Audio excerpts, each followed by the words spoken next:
السلام علیکم۔ نیوٹرل 0.0 میں خوش آمدید۔ کہا جاتا ہے کہ ریاست ماں کا درجہ رکھتی ہے۔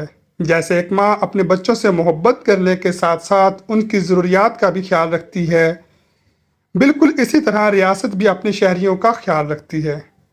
وہ عوام کی بنیادی ضروریات کی فراہمی کے ساتھ ان کی ترقی اور خوشحالی کا بھی راستہ ہموار کرتی ہے، جس سے زندگی میں بہتری آ سکے۔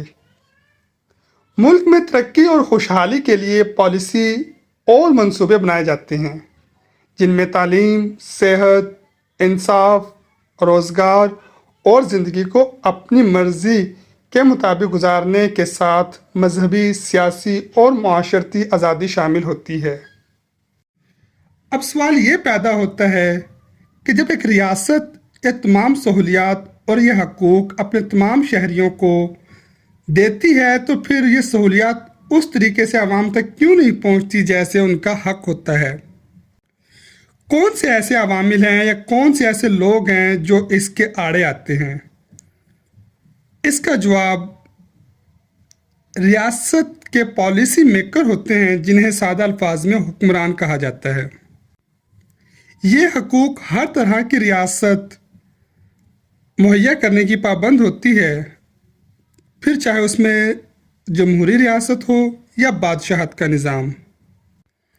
ہم دیکھتے ہیں کہ ترقی یافتہ ممالک میں ایسی پالیسیز بنائی جاتی ہیں جن سے عام عوام کا فائدہ ہو، اسی وجہ سے ان کا وہاں پر معیار زندگی بہتر ہوتا ہے، اور پاکستان جیسے ترقی پذیر ممالک میں ایسا کم ہی دیکھنے میں آتا ہے۔ بدقسمتی سے یہاں پر حکمران جماعتیں ایسی پالیسیز اور ایسے منصوبے لاتے ہیں جن سے ان کو سیاسی مقاصد حاصل ہوتے ہیں یا پھر ان کو میڈیا کوریج ملتی ہے۔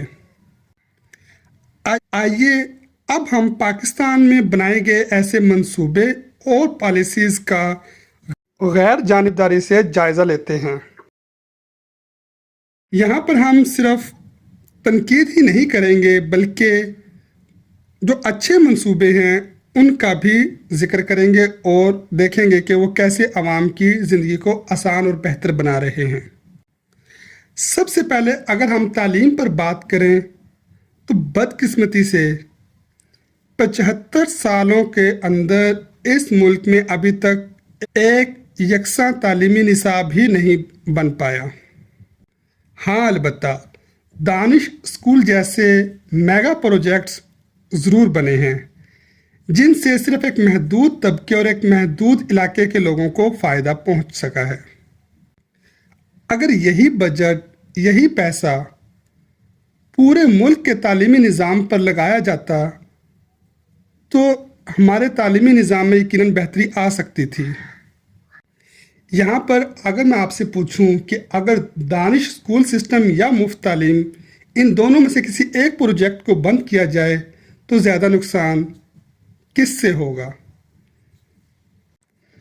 اسی طرح ایک ذرا سا موازنہ ہم ریسکیو 1122 اور اورنج لائن کا بھی کر لیتے ہیں۔ آج ہم دیکھتے ہیں کہ ریسکیو 1122 سے پورے پاکستان میں اس سروس کی بدولت حادثات کی وجہ سے ہونے والی اموات میں نمایاں کمی واقع ہوئی ہے، جبکہ اورنج لائن منصوبے سے جس پہ خربوں اربوں روپیہ خرچ کیا گیا، صرف ایک محدود ایک مخصوص علاقے کے لوگ فائدہ حاصل کر رہے ہیں۔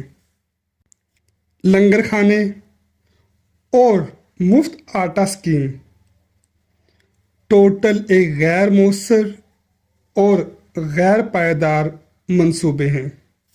ان سکیموں سے عوام کی تذلیل اور سیاسی جماعتوں کی تشہیر کے علاوہ کچھ حاصل نہیں۔ ان سکیموں کی بجائے اگر آپ اشیاء پر سبسڈیز دے دیں تو براہ راست ہر طبقہ کے لوگ اس سے فائدہ حاصل کر سکتے ہیں۔ اسی طرح بینظیر انکم سپورٹ پروگرام اور احساس راشن پروگرام، ان پروگرام کے ذریعے آپ نے عوام کو مزید سست، کامچور اور بھکاری بنا دیا ہے۔ اس کی جگہ اگر آپ ملک کے اندر